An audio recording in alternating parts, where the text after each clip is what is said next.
Specifications are the linchpin of teamwork. It's impossible to think about delegating responsibility for implementing a method unless you have a clear specification, because it acts as a contract. The implementer is responsible for meeting that contract, and a client that uses the method can rely on that contract. In fact, we'll see that, like real legal contracts, specifications place demands on both parties. The specification can have a precondition which puts a responsibility on the client. So in this reading, we're going to look at the roles that method specifications play. We're going to talk about what preconditions and postconditions are and what they mean for implementers and clients. We'll also talk about how to use exceptions, which are a very important language feature that's found not only in Java, but also in Python and other modern languages that allow us to make a method's interface safer from bugs and easier to understand. So, why specifications? Many of the nastiest bugs in programs arise because of misunderstandings about behavior at the interface between the caller of a code and the implementation, the caller of a function and the implementation of that function. Now, everybody has a specification in mind about how, let's say, a function should behave, but not everybody actually writes them down. As a result, different programmers on a team might have different specifications in mind. So when the program fails, it's hard to figure out exactly which part of the code is to blame. So writing down these precise specs can let you figure out where you should put your fix.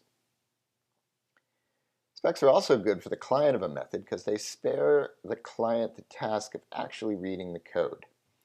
And here's an example of that from part of the Java library, actually. So this is the add method from the big integer class.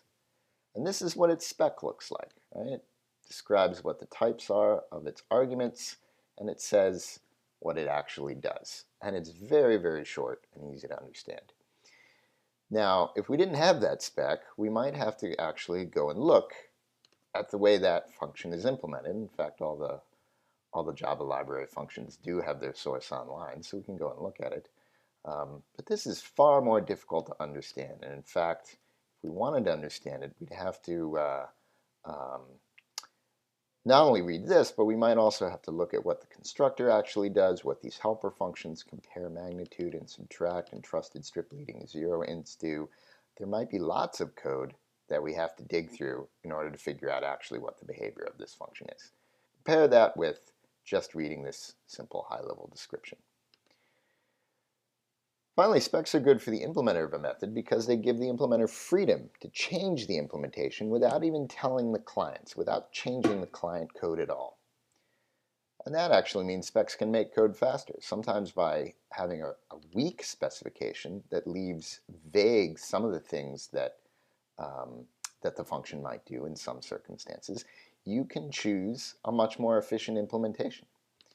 Particular precondition, remember that's a condition that's on the client, may rule out certain states, certain ways you might call a method that would have forced the implementer to make some kind of expensive check that's no longer necessary. And we'll see some examples of that later in this reading.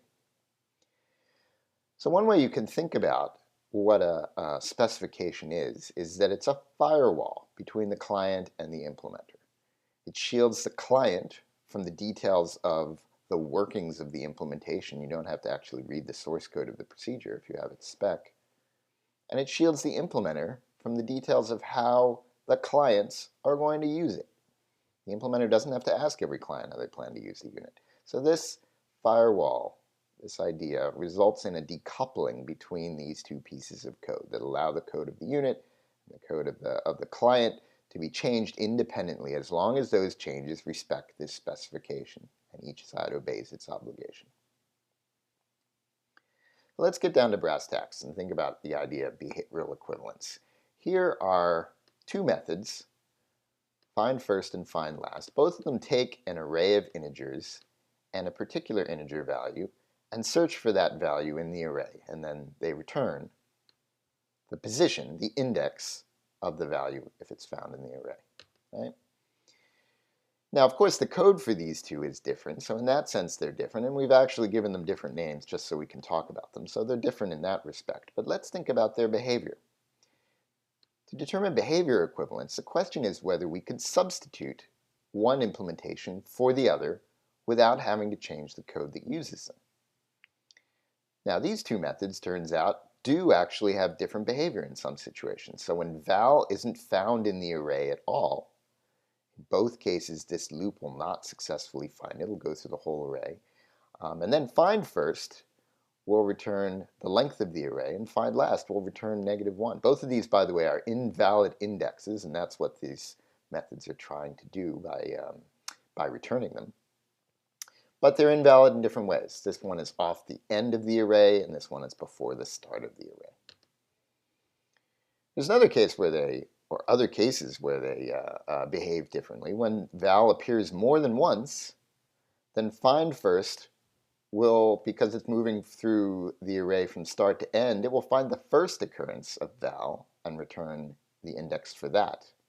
Whereas find last, because it's going from the ender array, will end up finding the last occurrence of that value and return that. So there are ways in which they're different, but there's also this crucial way in which they're the same.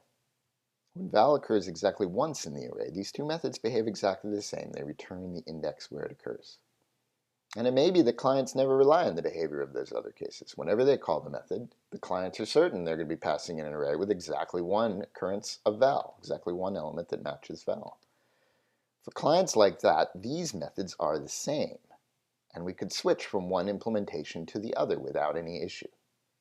So the notion of behavioral equivalence really is in the eye of the beholder, in the user, in the client. In order to make it possible to substitute one implementation for the other, which we might want to do depending on performance or fixing bugs, we want to know when this is acceptable. So we need a specification that states exactly what these clients depend on so that the implementer has the freedom to make that substitution. So in this case, we might write this specification that says that the client has to guarantee that the val will occur exactly once in the array, and when that's true, the effect of it will be to return the index of that. And in what we do next, and now with this specification, these two pieces of code, these two implementations of the find function, would be equivalent, and the implementer would have the freedom to do it either way. So in the next part, we're going to talk about what these requires and effects clauses actually mean.